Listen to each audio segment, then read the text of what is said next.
Hello friends, मैं अरविंद स्वागत करता हूं आप सभी का आज की इस वीडियो में। आज की इस वीडियो में दोस्तों मैंने कुछ जियोग्राफी के मल्टीपल चॉइस के क्वेश्चन रखे हैं जो कि काफ़ी महत्वपूर्ण हैं और क्वेश्चन बिल्कुल एकदम सामान्य टाइप के हैं और लगभग एक या दो प्रश्न ऐसे प्रश्न सभी परीक्षाओं में पूछ लिए जाते हैं और ऐसे लगभग जो एकदम सामान्य टाइप के प्रश्न होते हैं, जब इस प्रकार के प्रश्न में लड़का फंस जाता है तो काफ़ी दिक्कत होती है और काफ़ी बुरा भी लगता है। तो स्टार्ट करते हैं वीडियो को, देखते हैं किस प्रकार के प्रश्न हैं। हाँ तो दोस्तों, इसका पहला प्रश्न है, निम्न में से कौन सी गैस स्थिर गैस नहीं है? निम्न में से कौन सी गैस स्थिर गैस नहीं है? तो इसका राइट आंसर है हीलियम। दोस्तों मैं इसका चारों ऑप्शन नहीं पढ़ने वाला हूँ क्योंकि टाइम ज़्यादा कंज्यूम हो सकता है, तो आप लोग देख लेना इस टाइप के प्रश्न में किस किस प्रकार के ऑप्शन रखे जा सकते हैं। तो दोस्तों दूसरा प्रश्न है, निम्न में से कौन सी गैस ऑक्सीजन का अपर रूप है? तो इसका राइट आंसर है ओजोन, O3। आगे देखते हैं दोस्तों। तीसरा प्रश्न है, वायुमंडल में कौन सी गैस प्रचुर मात्रा में पाई जाती है? वायुमंडल में कौन सी गैस प्रचुर मात्रा में पाई जाती है? तो इसका राइट आंसर होगा नाइट्रोजन व ऑक्सीजन। चौथा प्रश्न है, निम्न में से किस गैस को परिवर्तित गैस के रूप में जाना जाता है? निम्न में से किस गैस को परिवर्तित गैस के रूप में जाना जाता है? तो इसका राइट आंसर होगा जलवाष्प। पांचवा प्रश्न है, मौसम संबंधी समस्त परिघटनाएं होती हैं। तो मौसम संबंधी जो समस्त परिघटनाएं होती हैं वह क्षोभ मंडल में होती हैं, तो इसका राइट आंसर होगा क्षोभ मंडल। और छठवां प्रश्न है, अल्बीडो का न्यूनतम और अधिकतम मान क्या होगा? तो इसका राइट आंसर देखते हैं। पहला है तीसरा होगा 0 और 1। अल्बीडो का जो न्यूनतम और अधिकतम मान होता है 0 और 1 के बीच में होता है। 7 नंबर प्रश्न है, निम्न में से किसमें सर्वाधिक अल्बीडो पाया जाता है? निम्न में से किसमें सर्वाधिक अल्बीडो पाया जाता है? तो ताजे बर्फ में जो है अल्बीडो जो है सबसे अधिक पाया जाता है। 8वां प्रश्न है, ऊर्जा का प्राथमिक स्रोत है। तो ऊर्जा का प्राथमिक स्रोत जो है सूर्य है। ऊर्जा का प्राथमिक स्रोत जो है सूर्य है। 9 नंबर प्रश्न है, सौर विकिरण की तीव्रता सर्वाधिक प्रचंड होती है। सौर विकिरण की तीव्रता सर्वाधिक प्रचंड होती है तो भूमध्य रेखा पर होती है। जो सूर्य की किरणें भूमध्य रेखा पर पड़ती हैं, बिल्कुल सीधी पड़ती हैं, इसलिए वहां पर इसकी तीव्रता सबसे अधिक दिखाई पड़ती है। 10 नंबर प्रश्न है, वायुमंडल में सर्वाधिक उष्ण परत है। वायुमंडल में सर्वाधिक उष्ण परत है तो समताप मंडल सर्वाधिक उष्ण परत है वायुमंडल में। आगे देखते हैं दोस्तों। 11 नंबर प्रश्न है, समताप मंडल के गर्म होने का कारण है। समताप मंडल का जो गर्म होने का मुख्य कारण है ओजोन परत द्वारा अल्ट्रावायलेट किरणों का अवशोषण। पहला ऑप्शन सही है, ओजोन परत द्वारा अल्ट्रावायलेट किरणों का अवशोषण। 12 नंबर प्रश्न है, समताप मंडल में सबसे खतरनाक अल्ट्रावायलेट किरणों को कौन सी गैस अवशोषित करती है? तो अल्ट्रावायलेट किरणों को जो है ओजोन गैस अवशोषित करती है, तो इसका तीसरा ऑप्शन जो है राइट होगा O3। 13 नंबर प्रश्न है, सौर विकिरण पृथ्वी की सतह पर निम्न में से किसके रूप में पहुंचती है? तो इसका राइट आंसर होगा अल्ट्रावायलेट, अवरक्त विकिरण व गोचर विकिरण के रूप में जो है पहुंचती है। इसका अगला प्रश्न होगा 14 नंबर। तो 14 नंबर प्रश्न है, पृथ्वी सर्वाधिक तीव्रता के साथ किस तरंगदैर्घ्य पर विकिरण उत्सर्जन करती है? तो पृथ्वी सर्वाधिक तीव्रता के साथ किस तरंगदैर्घ्य पर विकिरण उत्सर्जन करती है? तो इसका राइट आंसर होगा अवरक्त तरंगदैर्घ्य। इसका पहला ऑप्शन सही होगा। इसका 15 नंबर प्रश्न है, वायुमंडलीय ग्रीन हाउस प्रभाव के बिना सतह का औसत तापमान होगा। क्वेश्चन मैं फिर से पढ़ता हूँ, वायुमंडलीय ग्रीन हाउस प्रभाव के बिना सतह का औसत तापमान होगा तो वर्तमान से जो है कम होगा। 16 नंबर इसका प्रश्न है, वायु तापमान का मापन किया जाता है? तो वायु तापमान का मापन जो है थर्मामीटर के द्वारा किया जाता है। अगला प्रश्न इसका देखते हैं। 17 नंबर इसका प्रश्न है, क्षोभ मंडल में ऊंचाई के साथ तापमान में क्या परिवर्तन मिलता है? तो क्षोभ मंडल में ऊंचाई के साथ जो है तापमान घटता जाता है। तो इसको याद रखना, क्षोभ मंडल में ऊंचाई के साथ जैसे जैसे आप ऊपर जाते हैं तापमान घटता जाता है। तो इसका राइट आंसर दूसरा होगा। अगला प्रश्न देखते हैं। 18 नंबर प्रश्न है, निम्न में से कौन तापमान का पैमाना नहीं है? यानी कि इनमें से कौन सा तापमान का पैमाना नहीं है जिससे तापमान नहीं मापा जाता? तो इसका राइट आंसर होगा कैलोरी।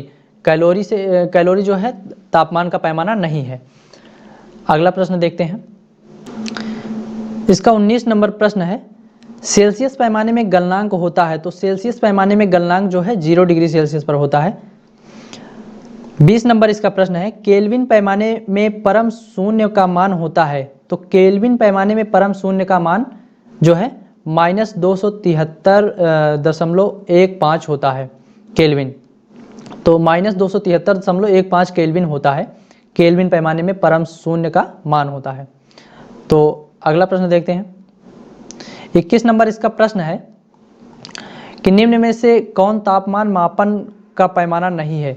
तो इसका तीसरा नंबर सही होगा, थर्मिस्टर। जो थर्मिस्टर है ये तापमान का पैमाना नहीं है। अगला प्रश्न देखते हैं। 22 नंबर इसका प्रश्न है कि वर्षा तब होती है जब, ऑप्शन में सही बताना है। इसका तीसरा ऑप्शन सही होगा, हवा में नमी से तापमान तीव्रता से कम होने लगता है। यानी कि वर्षा तब होती है जब हवा में नमी से तापमान तीव्रता से कम होने लगता है। अगला प्रश्न देखते हैं। 23 नंबर इसका प्रश्न है, हवाएं किन केंद्रों में वामावर्त चलती हैं? तो हवाएं किन केंद्रों में वामावर्त चलती हैं? तो इसका राइट आंसर होगा, पहला होगा निम्न दाब केंद्रों पर। निम्न दाब केंद्रों पर जो है हवाएं वामावर्त में चलती हैं। इसका 24 नंबर प्रश्न है, उच्च दाब केंद्रों में हवाएं चलती हैं? तो उच्च दाब केंद्रों में हवाएं जो है दक्षिणावर्त चलती हैं। इसका दूसरा ऑप्शन सही होगा। 25 नंबर प्रश्न है, निम्न में से कौन सी इकाई वायु दाब की इकाई है? निम्न में से कौन सी इकाई वायु दाब की इकाई है? तो ये जो ऑप्शन में दिए गए हैं, डाइंस प्रति वर्ग मीटर, पास्कल, मिलीबार, ये जो है सभी वायु दाब की इकाई हैं। तो इसका राइट आंसर चौथा होगा। अगला प्रश्न देखते हैं। 26 नंबर इसका प्रश्न है, निम्न में से कौन सा उपकरण वायु दाब मापने में उपयोग नहीं किया जाता? निम्न में से कौन सा उपकरण वायु दाब मापने में उपयोग नहीं किया जाता? तो इसका राइट आंसर होगा थर्मिस्टर। थर्मिस्टर जो है वायु दाब मापने में उपयोग नहीं किया जाता है। अगला प्रश्न देखते हैं। 27 नंबर प्रश्न है, वायु दाब की विभिन्नता के क्या कारण हैं? तो वायु दाब की विभिन्नता के कारण तापमान, अक्षांश, पृथ्वी का गुरुत्व, ये जो है सभी हैं। तो इसका राइट आंसर चौथा होगा। 28 नंबर प्रश्न है, वायु तरंगे किन कारणों से उत्पन्न होती हैं? तो वायु तरंगे किन कारणों से उत्पन्न होती हैं? तो इसमें थोड़ा मिस प्रिंट हो गया, ए और सी लिखा है, यहाँ पर पहला और तीसरा होना चाहिए। तो इसका जो राइट आंसर होगा पहला और तीसरा, संवहन और घर्षणात्मक बल होगा। तो इसका राइट आंसर जो है चौथा होगा, पहला और तीसरा। अगला प्रश्न देखते हैं। इसका 30 नंबर प्रश्न है, हवा जिस दिशा में आ रही होती है उसे कहते हैं? तो हवा जिस दिशा में आ रही होती है उस दिशा को क्या कहते हैं? अनुवात दिशा। इसका पहला ऑप्शन सही होगा, अनुवात दिशा। 32 नंबर प्रश्न है, समुद्र से स्थल की ओर बहने वाली हवा को कहते हैं? तो समुद्र से स्थल की ओर बहने वाली हवा को समुद्री समीर कहते हैं। तो इसका पहला ऑप्शन सही होगा, समुद्री समीर कहते हैं। अगला प्रश्न देखते हैं। इसका 32 नंबर प्रश्न है, मानसूनी हवाओं को निम्न में से किस नाम से जाना जाता है? तो मानसूनी हवाओं को, इसका दूसरा ऑप्शन सही होगा, बड़े पैमाने के समुद्री समीर। तो मानसूनी हवाओं को जो है बड़े पैमाने के समुद्री समीर नाम से जाना जाता है। अगला प्रश्न देखते हैं। 33 नंबर इसका प्रश्न है, वृष्टि छाया क्षेत्र बनता है। तो वृष्टि छाया क्षेत्र जो है अनुवात दिशा में बनता है, इसका दूसरा ऑप्शन सही होगा। 34 नंबर प्रश्न है, वायुमंडल के एक समान बादलों को जोड़ने वाली काल्पनिक रेखा को कहते हैं। तो वायुमंडल में एक समान बादलों को जोड़ने वाली काल्पनिक रेखा को जो है आइसोनेफ कहते हैं, इसका तीसरा ऑप्शन जो है सही होगा, आइसोनेफ कहते हैं। अगला प्रश्न देखते हैं। तो इसका जो 35 नंबर प्रश्न है, भारत में अधिकांश मानसूनी वर्षा होती है। तो भारत में जो है अधिकांश मानसूनी वर्षा दक्षिण पश्चिम मानसूनी हवाओं से होती है, तो इसका पहला ऑप्शन सही होगा। तो भारत में अधिकांश मानसूनी वर्षा दक्षिण पश्चिम मानसूनी हवाओं से होती है, इसका पहला ऑप्शन सही होगा। 36 नंबर प्रश्न है, जलवाष्प से जुड़े होते हैं। तो जलवाष्प से जो है कोहरा, बादल और हिमपात, ये तीनों जुड़े होते हैं, तो इसका चौथा ऑप्शन राइट होगा। तो अगला प्रश्न देखते हैं। तो इसका जो 37 नंबर प्रश्न है, 37 नंबर प्रश्न है, दिन में किस समय आर्द्रता सर्वाधिक होती है। तो दिन में जो सर्वाधिक आर्द्रता होती है वह सुबह के समय पाई जाती है, तो इसका पहला ऑप्शन जो है सही होगा, सुबह के समय। अगला प्रश्न देखते हैं। 38 नंबर प्रश्न है, वायुमंडलीय आर्द्रता का मापन किस यंत्र द्वारा किया जाता है। तो वायुमंडलीय आर्द्रता का मापन जो है साइक्रोमेमीटर द्वारा किया जाता है, साइक्रोमेमीटर द्वारा किया जाता है, इसका राइट आंसर पहला होगा।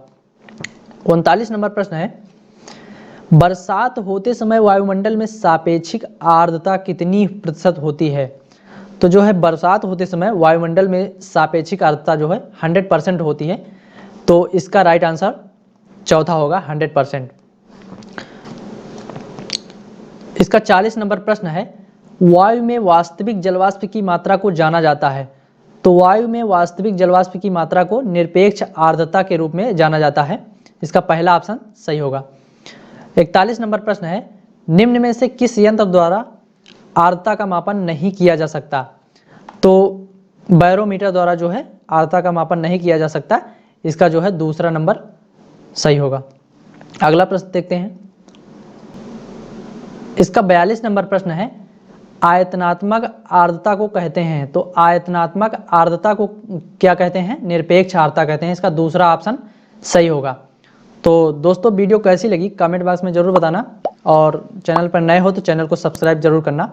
मिलते हैं दोस्तों अगली वीडियो में।